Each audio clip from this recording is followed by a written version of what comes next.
This is the Hidden Killers Podcast with Tony Bruschi. Addiction is a very serious thing. If left untreated, the consequences can be horrific. Ruining one's lives to ruining others, all the way to death of oneself or others because of an out-of-control addiction. Heroin, highly addictive, potent opioid drug that can have serious, potentially life-threatening effects on a person's physical and mental health. It's been linked to increased risk of violent behavior and criminal activity. Of course, not everyone who uses heroin will commit a crime, including murder. And a lot of factors can contribute to the criminal behavior, including mental health, personal circumstances, environmental factors. The drug use alone is not a direct cause of criminal behavior. However, use of the drugs, including heroin, can impair judgment and decision-making abilities for a long period of time, even having permanent effects on the brain, and can increase the risk of violent or impulsive behaviors. As the court prepares to hear evidence in the case against Bryan Kohberger, former classmates of Kohberger have come forward to shed light on the events that led up to the murders. They reveal a man who was once a chubby misfit in school who later lost half his body mass and became increasingly aggressive after falling into a world of drugs and addiction. He was looking for validation, and that's why he fell into the whole drug scene, Casey Arndt said, a former friend of Kohberger. He literally used me to get drugs. I was freaking out and was not happy. I had heroin in my car and I didn't even know, she adds.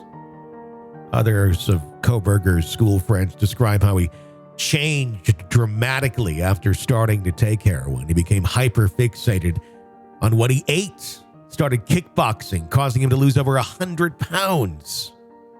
Jack Bayless, another former friend, says, I think drugs goofed him pretty bad. He was having a time. Some statements that were given to the Daily Mail.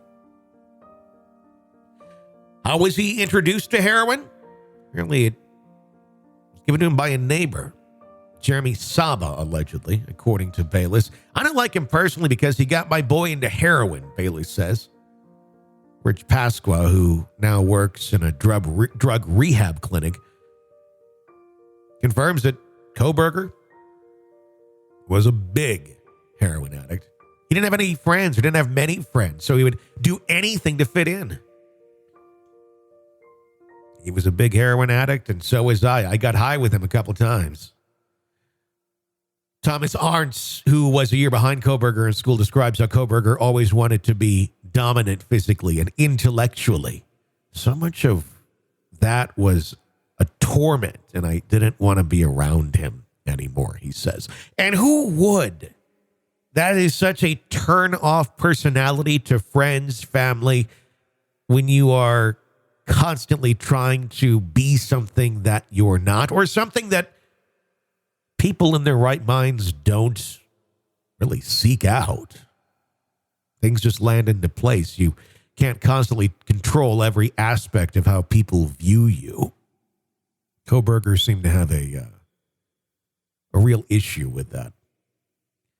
Kohberger, of course, was arrested in December while living at his parents' home in Pennsylvania, about 2,500 miles away from the scene of the crime. He was previously working towards a doctorate in the Department of Criminal Justice and Criminology at Washington State University. Of course, he ended up getting fired from that position shortly after the murders actually took place at the end of the semester. Some sources have claimed he was terminated for inappropriate behavior with female students.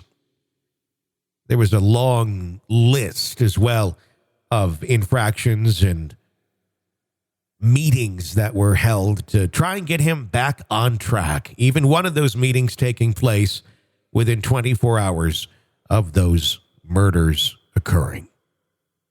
So was Kohberger using at the time of the murders? Had he found his path back? Several students also claimed that Kohberger, upon returning to teaching after the Thanksgiving break, looking disheveled, not being motivated, not grading papers where he had always been a very, very hard grader, many complaining about his extreme standards in grading papers, especially towards female students. Another trait of a heroin addict is decreased motivation. Heroin can reduce a person's motivation and energy levels, making it difficult for them to perform even routine tasks, like maybe part of your job, grading papers. And all the direction that was given to try and get him back on track, he fell far, far short on. Was he using at the time of the murders? Did he start using after the murders? Did his prolonged habitual use play a role in the twisted mind that we seem to be learning about on these alleged murders today? It's a question we'll always be asking. In June, preliminary hearing, almost the mini trial. We'll see what comes out there, and then we'll learn what he pleads. Will he come out and say, I'm guilty? Or will he continue to say, I believe I will be exonerated? This is an examination of the hidden human condition. This is the Hidden Killers Podcast. The Hidden Killers Podcast. With Tony Bruschi. It is the story that we, of course, are following for you day by day. Press subscribe so you don't miss any breaking updates and discussions on the case. You can also weigh in if you'd like. We got our Facebook discussion group going. You can find the link to that in the episode description here, or you can even call in now, 888-5-KILLER, 888-554-5537. Share your thoughts on the Kohberger case with us. My name is Tony Bruschi. Thanks for listening.